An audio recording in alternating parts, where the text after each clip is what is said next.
All right, today we're diving into one of the most powerful autobiographies you'll ever read, Helen Keller's The Story of My Life. This is a journey from a completely isolated, silent world into one filled with light and connection. And we're going to break down exactly how that miracle happened. Let's start with this quote because it really gets to the heart of everything. Knowledge is love and light and vision. For Helen Keller, these weren't just pretty words. They were everything she was fighting for, the absolute core of her existence and the central theme of her incredible book. So, to really get the sheer scale of her achievement, you've got to understand where she started. Helen's early life was, as she herself described it, a prison, a world with no sight, no sound, and, maybe worst of all, no way to understand anyone or have them understand her. And this timeline, wow, it just shows you how fast everything went dark. She was born perfectly healthy, already starting to walk and explore her world. Then, bam, February 1882, a sudden mysterious illness just plunges her into total silence and darkness. Just like that, the two main senses we use to make sense of reality were just gone. I mean, how do you even begin to describe an experience like that? Helen came up with this incredibly powerful metaphor. And just think about that for a second. Not just darkness, but a tangible white darkness, like something you can feel pressing in on you, cutting you off from absolutely everything. That was her daily reality. In this quote right here, it shows you exactly what that isolation does to a person. Can you imagine having a sharp, curious mind, but no way at all to express your thoughts or frustrations?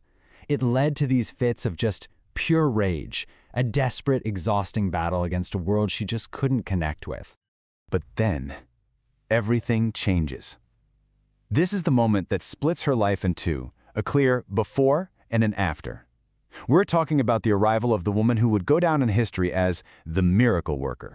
So, on March 3rd, 1887, this is it, the day everything shifted. Anne Sullivan, who was only 20 years old herself and visually impaired, shows up from Boston. And she wasn't met by a quiet, eager student. No, she found a wild, frustrated child who was in desperate need of a key to unlock her own mind. And you can just feel the weight of this moment when you read Helen's own words about it, looking back years later. She talks about that one day connecting two totally different lives. The angry, lonely life she had before Anne and the rich, connected life that was just about to begin. The hope in that sentence is just incredible. Okay, so this brings us to the moment the entire story hinges on, the emotional core. And it's not just about learning a word. It's about the very concept of language being born inside a mind that had been completely starved of it. Seriously, just stop and think about this question. This was the monumental challenge Anne Sullivan was up against. I mean, it's one thing to teach a new word to a child who already gets what words are. It's a whole other universe to teach the very idea of language itself, that these strange feelings on your hand aren't just a game, but that they actually stand for things in the real world. And let me tell you, it was not some easy, magical moment at first. Not at all. It was a fight. There was this huge struggle, especially over the words for mug and water. Helen just kept mixing them up. To her, they were just random patterns, and the frustration just built and built until it exploded, and she grabbed her new doll and smashed it on the floor. And then, this happens, the miracle. Anne drags Helen outside to the water pump. As the cold water rushes over one of Helen's hands, Anne spells W-A-T-E-R into her other hand. And in that one single moment, it clicks. The abstract idea connects to the real feeling. Language is born. As Helen put it, a new light came into her face. It is, without a doubt, one of the most moving scenes ever written.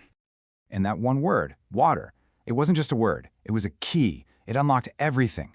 The rest of the book is this incredible story of a mind just exploding with new knowledge, where every single new word was like opening a brand new window onto the world. You know, what made Anne Sullivan so brilliant wasn't just what she taught, but how she taught it. She didn't just drill vocabulary into Helen. No, she connected every word to the living world.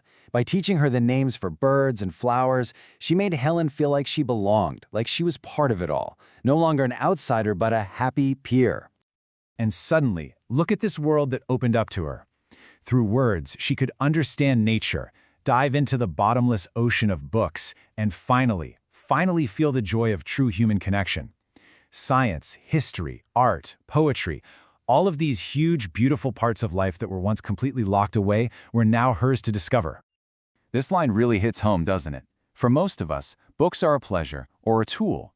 For Helen, they were her eyes and her ears. They were the main way she could experience the wider world and connect with all of human history. Just incredible. All right, so we've walked through this incredible story. Let's step back and give our final verdict. What is it about this book that makes it so timeless? Why does it still hit so hard today?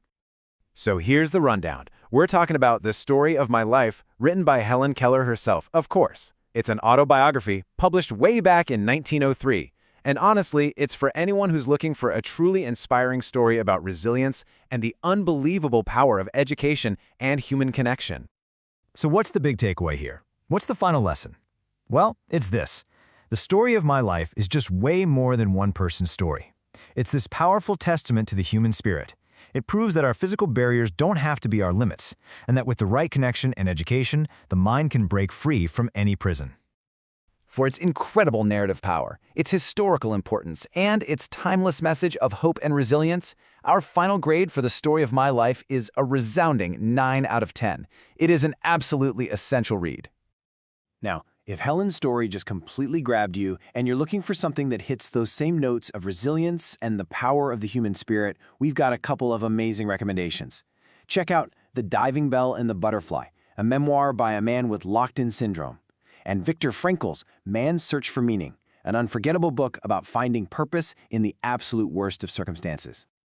And we're going to leave you with one last thought from Helen Keller, a quote that really just sums up her entire philosophy on life. Every struggle is a victory. It's such a powerful reminder that just the act of fighting back, of pushing against your limits, that in itself is a win. And that's our explainer for today. If you love diving deep into stories like this one, you know what to do. Make sure you follow and subscribe so you don't miss the next one. We'll see you then.